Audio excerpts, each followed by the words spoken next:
Hello friends, welcome to Tamil சமையல். இன்றைக்கி நம்ம சேனலில் 90s கிட்ஸோட ஒரு ஃபேவரட் ஸ்வீட் ரெசிபி பெட்டிக்கடை பால்கோவா எப்படி செய்கிறதுன்னு பார்க்க போகிறோம். சின்ன வயசில் பெட்டி கடைகளில் நம்ம இதை வாங்கி சாப்பிட்ருப்போம். ரொம்ப ரொம்ப டேஸ்ட்டாக இருக்கும். 10 நிமிஷத்தில் வெறும் 4 பொருள் மட்டுமே வச்சு ரொம்பவே ஈஸியாக செஞ்சு முடிச்சிடலாம். அதுக்கு ஒரு மிக்ஸி ஜாரில் 1 கப் பொட்டுக்கடலை எடுத்துக்கிறேன். பொட்டுக்கடலை எந்த கப்பில் எடுக்கிறோமோ மற்ற எல்லா அளவுகளும் அதே கப்பில் எடுத்துக்கலாம். 1 கப் சர்க்கரை எடுத்துக்கிறேன். 1 கப் பொட்டுக்கடலைக்கு 1 கப் சர்க்கரை சரியாக இருக்கும். சப்போஸ் உங்களுக்கு ஸ்வீட் அதிகம் பிடிக்காதுன்னா 3/4 கப் சர்க்கரை கூட எடுத்துக்கோங்க. கூடவே 4 ஏலக்காய் சேர்த்து இது நல்லா ஃபைன் பவுடராக அரைச்சி எடுத்துக்கலாம்.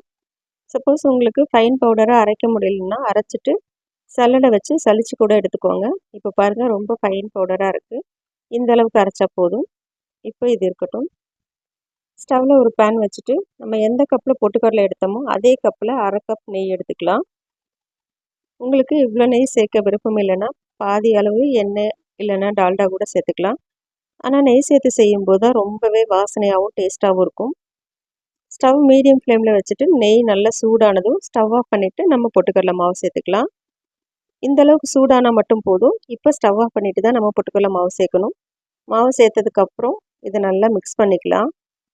இப்போ பார்த்தோன்னா நமக்கு ட்ரை ஆன மாதிரி தான் இருக்கும். கலந்து விட கரெக்டாக இருக்கும். சப்போஸ் உங்களுக்கு நெய் பத்தலை அப்படின்னா இன்னும் ஒரு 2 ஸ்பூன் கூட சேர்த்து மிக்ஸ் பண்ணிக்கோங்க.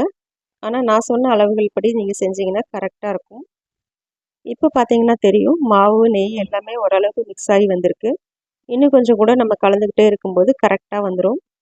இப்போ இது ரெடி ஆயிடுச்சு. நம்ம ஒரு பிளேட்டுக்கு மாற்றிக்கலாம். பிளேட்டில் நெய் இல்லைன்னா எண்ணெய் கொஞ்சம் அப்ளை பண்ணி வச்சுக்கோங்க. இப்போ இது எல்லாத்தையும் உள்ளே சேர்த்ததுக்கப்புறம் லெவல் பண்ணிக்கலாம்.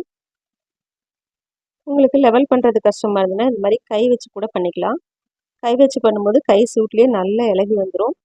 கை வச்சு செய்யும்போது கெட்டு போகும்னு நினைக்க வேண்டாம். 10 நாள் வரைக்குமே வெளியில் வச்சு சாப்பிட்லாம். நல்லா கை வச்சு அழுத்தி அழுத்தி இந்த மாதிரி லெவல் பண்ணிக்கோங்க. நல்லா ஸ்மூத்தாக வர்றதுக்காக நான் இந்த மாதிரி ஸ்பூன் வச்சு லெவல் பண்ணிக்கிறேன். ஸ்பூனோட அடிப்பக்கத்தில் கொஞ்சமாக நெய் இல்லைன்னா எண்ணெய் தடவிக்கோங்க. இது எப்படியே ஒரு 10 நிமிஷத்துக்கு ஆற வச்சுட்டு அதுக்கப்புறமா நம்ம தேவையான அளவில் பீஸ் போட்டுக்கலாம். இப்போ பாருங்கள், நல்லா ஆறி வந்துடுச்சு. நான் பீஸ் போட்டுக்கிறேன். நான் சின்ன சின்னதாக இந்த மாதிரி ஸ்கொயர் ஷேப்பில் கட் பண்ணிக்கிறேன். நீங்கள் உங்களுக்கு தேவையான ஷேப்பில் கட் பண்ணிக்கோங்க. பார்க்குறதுக்கு அப்படியே கடைகளில் வாங்கின மாதிரியே இருக்கும். சாப்பிட்றதுக்கும் அதே அளவுக்கு டேஸ்ட்டோடையே இருக்கும். இந்த ஸ்வீட் ரெசிபியை பார்க்கும்போதும் சாப்பிடும்போதும் உங்களுக்கு சின்ன வயசு ஞாபகம் கண்டிப்பாக வரும். பாருங்கள், ரொம்ப ரொம்ப சூப்பராக நம்ம ஸ்வீட் ரெடி ஆயிடுச்சு. இதை பால்கோவா இல்லைன்னா ஹல்கோவான்னு கூட சொல்லுவாங்க. வாயில் வச்சதும் அப்படியே கரைஞ்சி போயிடும். அந்த அளவுக்கு சாஃப்டாக இருக்கும் இந்த ஸ்வீட்டு. இப்போ இதை நான் உடச்சி காமிக்கிறேன் பாருங்கள். ரொம்பவே சாஃப்டாக சூப்பராக இருக்கும் இந்த ஸ்வீட் சாப்பிட்றதுக்கு. நீங்களும் நான் சொன்ன இதே அளவுகளோடு செஞ்சு பாருங்கள். எல்லா அளவுகளையும் ஒரே கப்பில் மெஷர் பண்ணி எடுத்துக்கோங்க. அப்போ தான் கரெக்டாக இருக்கும். இதே மாதிரி அளவுகளோடு நீங்களும் இந்த ஸ்வீட் ரெசிபியை வீட்டில் ட்ரை பண்ணி பாருங்கள். டேஸ்ட் எப்படி இருந்ததுன்னு மறக்காமல் கமெண்ட்டில் சொல்லுங்கள். இந்த வீடியோ உங்களுக்கு பிடிச்சதுன்னா லைக் பண்ணிவிட்டு தமிழ் சமையலுக்கு சப்ஸ்கிரைப் பண்ணிக்கோங்க. தேங்க்ஸ் ஃபார் வாட்சிங்.